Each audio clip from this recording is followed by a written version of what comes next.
Saudações, eu sou o Marcos Valério XR, no dia 22 de abril de 2022. Em primeiro lugar, peço desculpas pela demora em publicar este vídeo. Eu não quero dar uma distância muito grande entre um vídeo e outro. Só que aquele vídeo anterior, de populismo e demagogia, ele na realidade tinha a intenção de ser um pouco mais curto. Aí eu senti que ficou faltando alguma coisa, tanto que eu emendei uma parte na outra. E no final acabou que ele até terminou de uma forma meio abrupta, porque de uma certa forma eu tinha pensado em desenvolver um aprofundamento maior para ser publicado logo em seguida. Então eu gostaria de ter publicado logo no dia seguinte, só que aconteceu uma série de dificuldades aí que me impediram de gravar qualquer coisa. Então eu vou continuar hoje, até ficou com mais ou menos com o mesmo visual assim, né? Mas basicamente o objetivo é esclarecer mais o conceito de soberania popular e reafirmar algumas coisas ali de uma forma mais clara.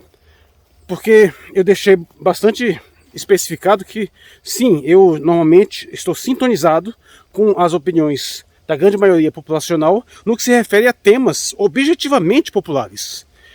Eu coloquei bem ao final do vídeo que, evidentemente, não espero que a população tenha qualquer opinião relevante sobre uma doutrina jurídica, uma questão processual mais sofisticada, ou qualquer questão teórica mais sofisticada, porque isso normalmente não diz respeito à sensibilidade popular.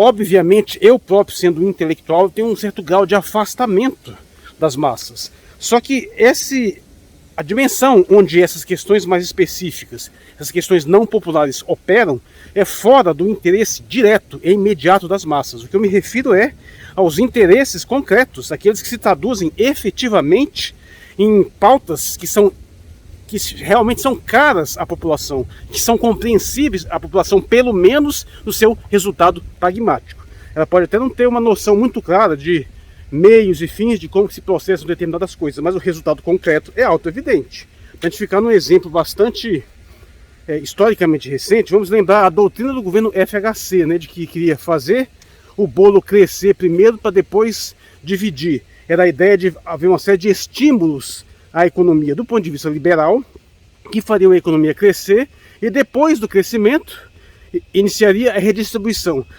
Deixar as pessoas irem morrendo de fome para você aumentar o estoque primeiro para só depois distribuir, uma coisa que do ponto de vista pragmático não faz sentido. Tem aí, na realidade concreta, uma série de demandas populares imediatas e urgentes. Não faz nenhum sentido, de um ponto de vista de uma governança efetivamente preocupada com sua população, que você adie soluções que podem resolver problemas imediatos. Estou falando de gente passando fome, de gente desabrigada nesse exato momento. E não é um nem dois, não, porque um ou dois sempre vai ter, em algum contexto qualquer, por motivos completamente insondáveis até. Mas estamos falando de populações de milhões. No caso de um país como o Brasil, é de 10, 20, 30 milhões de pessoas em situação de periculosidade, de risco de morte, né? Você simplesmente não pode desenvolver políticas que deixam isso para segundo plano, para resolver um problema macroeconômico, para acertar as contas públicas, para depois resolver esse problema enquanto a pessoa está morrendo. Então isso é uma questão de demanda popular imediata, e a população percebe isso, a população sente isso. Quando eu falo de apelar à soberania popular, eu digo de apelar àquelas questões que as pessoas literalmente sentem no seu dia a dia. Existe um provérbio bíblico que captura bem isso, eu não lembro agora de qual livro, mas é que quando os justos governam, o povo se regozija. E quando o ímpio governa, o povo treme, né? Isso é bastante intuitivo, né? Quando você tem um sinal claro, evidente, primordial e inegociável de um bom governo, é haver satisfação popular. É delírio, quase uma perversão, você achar que você pode fazer um governo, como diria lá o nosso general, que disse: o Brasil vai bem, mas o povo vai mal. Sabe, tem um grau de torpeza aí. Você achar que você pode fazer um governo, se a população está mal, está insatisfeita, está passando necessidade, mas você acha que as coisas estão indo bem? Ou um Paulo Guedes, um indivíduo praticamente desassociado da realidade, que diz que o país está maravilhosamente bem, está indo bem, tá encher o bolso da panelinha de canalha criminoso dele, está indo bem mesmo, enquanto a população tem essa situação econômica dramática. Percebe que tem uma perversão aí, e que infelizmente, em grande parte, principalmente do ponto de vista liberal, essa perversão foi meio que institucionalizada. Tem gente que acha normal você deixar isso acontecendo em nome de uma abstração qualquer, como sanear as contas públicas. Mas então vamos lá, como funciona exatamente essa questão da soberania popular? Em primeiro lugar, não é democracia radical, tome cuidado. O que é democracia radical? É aquela ideia simplista de que toda a população efetivamente vai pensar e refletir sobre o tema e tomar decisões esclarecidas sobre os temas relevantes. Não existe essa possibilidade de um contingente populacional significativo, todo mundo ter uma análise criteriosa dos fatos. Não vai acontecer, mesmo no universo de apenas 1 milhão de eleitores, que todos eles vão ter uma abordagem pessoal, minimamente consistente dos fatos. O que vai acontecer, sempre vai acontecer, é aquilo que chamam de microcracia. São minorias liderando maiorias. Isso não muda o fato da soberania popular em si, pelo simples fato de que as pessoas, a maioria delas, reconhecem suas lideranças naturais e são receptivas a ideias de pessoas que estudaram mais, que se posicionaram melhor e conseguiram convencê-las de suas propostas. Sim, nesse processo de convencimento pode haver muito engodo, pode haver muita manipulação, mas se você for observar na questão generalizada, essa manipulação não dura muito tempo. Existe uma frase que é bastante interessante, de que você pode enganar todas as pessoas por algum tempo, você pode enganar algumas pessoas por todo o tempo, mas você não consegue enganar todo mundo por todo o tempo, isso é verdade. Porque em algum momento a realidade bate a porta. A mentira tem perna curta, elas só perduram porque são várias mentiras fazendo revezamento. E as necessidades materiais, elas são o melhor elemento decisivo, o melhor ponto onde você pode testar se as suas propostas efetivamente deram resultado. Não adianta você ter uma ideia bastante interessante, bastante genial sobre uma reorganização produtiva da sociedade, implementa essa ideia, a situação degenera completamente, todo um desgaste, aumenta os problemas, aumenta o desemprego, aumenta a fome, e você continua insistindo naquela ideia ali. Ah não, mas em algum momento vai dar resultado, enquanto isso vai morrendo gente a rodo. Não, esse negócio não faz sentido. Então você tem que ter um elemento que tenha a decisão definitiva sobre o teste pragmático das ideias e das propostas. E é o resultado concreto. O resultado que vai, no final das contas, afetar a todos. Que vai ter um impacto coletivo mais direto. E sim, se você não é capaz de satisfazer a sua população, principalmente essa questão material, suas abordagens são simplesmente erradas. Sempre assim. E estou falando isso levando em conta as forças manipulatórias contrárias, aquelas que conseguem sabotar, inclusive, as melhores soluções. Você tem que levar isso em conta também, porque você não pode sacrificar uma parcela significativa da população em prol de uma causa que vai dar um resultado possível em algum momento, enquanto uma quantidade enorme de pessoas vai sendo morta. Você tem que levar essa situação em consideração. Ninguém diz que é fácil, é apenas a realidade concreta, e a gente não tem muito como fugir disso. Mas bem, a questão é que o fato de haver uma soberania popular não significa que a população toda está decidindo ao mesmo tempo, com o mesmo grau de lucidez. Não, ela sempre vai ser liderada. E é por isso que é importante a figura dos líderes que são capazes de captar as demandas populares. É aquilo que hoje em dia é estigmatizado no termo demagogo. Demagogo literalmente significaria pessoa que educa as massas, que esclarece as massas, que capta necessidades e consegue traduzi-las em forma de propostas viáveis. Infelizmente o termo está tão deteriorado que ele acabou sendo confundido com aquela pessoa que mente deliberadamente para as massas, induzindo-as ao erro, induzindo a prejuízo de si próprio. Mas isso aí pressupõe necessariamente você não conseguir, não dar a elas o que elas efetivamente exigem. Se você faz uma série de promessas e daqui a pouco o desemprego aumenta, a insegurança alimentar aumenta, evidentemente você não conseguiu atender aquilo que você prometeu. E tome muito cuidado, porque muitas vezes alguns governantes conseguem obter determinados resultados, embora você possa ser capaz de vislumbrar futuros problemas. Isso aí é uma outra questão. Mas a necessidade imediata foi atendida, e você não pode negligenciar isso. E essas necessidades também não são pura e simplesmente materiais, econômicas concretas, elas têm também necessidades sociais. Tem também necessidades culturais. A organização social, o modo, os valores simbólicos, estéticos de uma população, eles têm também uma característica ordenadora absolutamente crucial. esse direcionamento capaz de sintetizar as suas relações em prol de valores comuns, de símbolos comuns, e por isso que o respeito às tradições populares é tão absolutamente crucial, porque se você remove isso, você desorienta todo mundo. Você causa um conflito interno, perde-se coesão social. Então você tem que ter muito cuidado. Veja só, eu não estou dizendo de forma nenhuma que não seja lícito você ter um projeto de aperfeiçoamento das massas que pode pressupor fazer com que elas superem coisas que hoje lhes são muito caras. O problema não é esse. Você pode ter, aliás, você até que deve ter isso, mas é que está o detalhe.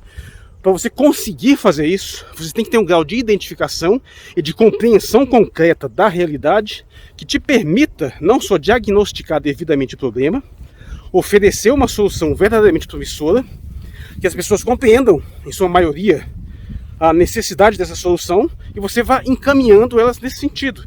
E, historicamente isso aconteceu em mais de uma ocasião. Você não pode confundir isso com uma manipulação, quando você fazendo coisas por objetivos inconfessáveis, dizendo que quer uma coisa quando na verdade você quer outra, e no resultado concreto dá essa outra coisa, você continua dizendo que está indo atrás daquela. Isso é manipulação sórdida, isso é golpe. Não é esse o ponto. A questão é que, se usar a palavra força para a força bruta mesmo da população, toda força emana do povo. A maioria da população é o mais forte, não tem jeito. O poder é a manipulação da força. O poder é você conseguir colocar aquela força à sua disposição. Então, a força em si é aquilo que está na massa. O poder é aquelas pessoas que conseguem colocar várias outras a seu serviço. Isso independente de você ter qual o seu objetivo. Isso eu esclareço no vídeo sobre exploração, manipulação e opressão. Então você ser capaz de sintonizar com grande quantidade de pessoas e você realmente atender a uma demanda urgente dessas pessoas, isso vai efetivamente gerar uma credibilidade, gerar uma sintonia, gerar um certo grau de poder. E aí, se você utiliza isso num sentido efetivamente construtivo, no sentido de aperfeiçoamento generalizado, não há o que questionar nesse sentido. Mas definitivamente não é isso que está acontecendo. Há um motivo para haver uma plutocracia, há um motivo para que tenha um governo que se esconde, cujos interesses são velados, cujos interesses não são confessáveis.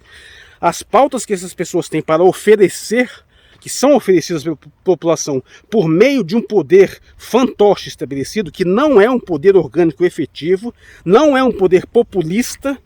O que eles têm para oferecer não interessa à imensa maioria da população. São estratégias de manipulação. E o que é mais interessante é que, por mais que você ache que o povo é burro, que o povo... cara, isso tem um limite muito claro. Você não consegue ir muito longe. Essas farsas, essas maquinações, essas manipulações, elas têm uma deficiência em efetivamente conseguir conquistar, arregimentar massas e oferecer soluções concretas. Por isso é tão importante o papel sujo de poderes midiáticos para fazer essa lavagem cerebral constante, e mesmo assim, eles são limitados. Por isso você precisa usurpar o poder, por isso você precisa dar golpe, por isso você precisa colocar um parlamento que, apesar de ter sido eleito pelo povo, é um parlamento que vai agir em interesse contrário da população, como foi o caso de tudo que aconteceu após esse processo golpista, que todas essas pautas foram aprovadas no Congresso, jamais teriam obtido aprovação popular, e foram invariavelmente na base de estelionato eleitoral, porque pode apostar que os parlamentares que se elegeram não se elegeram com a promessa de votar naquelas pautas, pode apostar que estavam com outros discursos, e promoveu toda essa sujeira para implementar um processo de dilapidação cujo resultado concreto está esse aí, a destruição sistemática da estrutura social brasileira, do Estado, da rede de proteção social, da estrutura cultural. Então é aí que está a grande diferença. Uma coisa é você manipular de uma forma sórdida, de uma forma enganadora, de uma forma que prejudica a própria população. Outra coisa é você liderar uma população, dando resultados concretos a ela, gerando uma satisfação real, ainda que tenha sempre um ou outro problema, isso é inevitável, e você de fato conseguir entregar um resultado razoável, de modo que você aumenta a popularidade das pessoas que estão na liderança desse processo. É nesse sentido orgânico que há um populismo real, e esse populismo evidentemente é depreciado por poderes que não estão interessados nele. É aquela questão que eu coloco no vídeo, Paradoxos da Violência, né? A força bruta mesmo, o potencial para a violência é o original. é o fundamental. A razão é um aperfeiçoamento, é um nível mais alto, mas ela não pode se voltar contra a sua base. O topo da pirâmide não pode se voltar contra a base. Caso contrário, ela se autodestrói. Então, o cenário ideal é aquelas lideranças onde, pela capacidade intelectual, são capazes de conduzir as massas, ou seja, manipular a força no sentido o mais benéfico possível para a maioria. Essa que é a grande parceria. E é nisso que reside a soberania popular. Soberania que está sendo, sim, conduzida por lideranças, mas que respeitam a sua base, em vez de se voltar contra elas. E até por isso que as plutocracias têm que se manter ocultas, né? Para que não fique muito evidente o quanto que elas são contrárias aos interesses da maioria. A soberania popular não é uma questão de você se entregar aos interesses imediatos, a interesses irrefletidos, a caprichos, a impulsos. Não, são necessidades materiais concretas. É claro que isso vai ter um certo grau aí de... Sempre tem uma zona de caos, é difícil de você circunscrever, mas há necessidades concretas. Há pessoas com necessidades materiais efetivas e necessidades sociais e culturais também relevantes. Não é você simplesmente ceder a tentações, a impulsos de massa, porque esses impulsos também são explosões temporárias. Não é você chegar a uma população excitada, vir gerar um quebra-quebra e dizer o que ela está querendo. Não, porque naquele momento ela não está pensando. É o que você coloca no dia a dia. É a necessidade diária da vida normal dos cidadãos, que é difícil de ser captado de uma forma imediata, mas em geral as sondagens de pesquisa conseguem ter uma noção, em geral até o próprio senso comum consegue ter alguma noção, em geral a simples reflexão natural consegue dar alguma noção, porque são necessidades perfeitamente compreensíveis e universalmente compartilhadas, que somente aquelas pessoas que estão em condições sociais extremamente abastadas conseguem ter algum grau de afastamento. Pois qualquer um que tem um contato mínimo com essa realidade do mundo do trabalho, que você tem que trabalhar, que você precisa, você depende de uma renda que você mesmo gera, não importa o quão bem sucedido você seja, não importa que você tenha até uma condição econômica bem superior à média, mas você sabe que se você perde aquela renda, você se lasca, isso você te mantém num certo grau de proximidade da realidade concreta, que pessoas que passaram a vida inteira sem nem saber o que fazer com os bilhões que herdaram, essas pessoas não têm essa noção. Elas não têm esse senso direto de realidade. Elas vivem num outro mundo. Os objetivos delas são outros. Sempre tem uma elite intelectual que se acha mais capacitada que a média, que pode ter até bons motivos para achar isso, e que acha que ela tem que escamotear a soberania popular e impor os valores dela em cima dessa população, independente dessa população querer ou não. Pode até ser que exista um ou outro caso que isso dê um resultado efetivo, benéfico. De repente algo que se traduz depois de um determinado tempo em um resultado concreto e um benefício palatável. Mas na maioria das vezes não é o que acontece. E não é o que acontece porque essa pessoa não é tão genial assim. Eles se consideram gênios iluminados, mas qual o critério que eles têm para testar suas hipóteses? O critério é esse, é a realidade concreta. Implementou os seus projetos. Que resultado efetivo que eles deram? Como que a população reagiu a esses resultados? Qual que está o grau de apoio? Você não pode se posicionar como um ser iluminado superior que tem uma doutrina capaz de construir uma nova humanidade, porque se fosse para acabar com a humanidade com os outros do zero, para isso aí eu também tenho um plano completo, só não tem como implementar. A gente tem que lidar com a realidade que a gente tem. A gente tem que lidar com o povo que a gente tem e admitir que nós somos parte dessa população, nós somos parte dessa tradição, nós estamos conectados com ela. Eu vou deixar para depois exemplos mais concretos que ajudam muito a esclarecer esse ponto, mas o vídeo está ficando muito longo.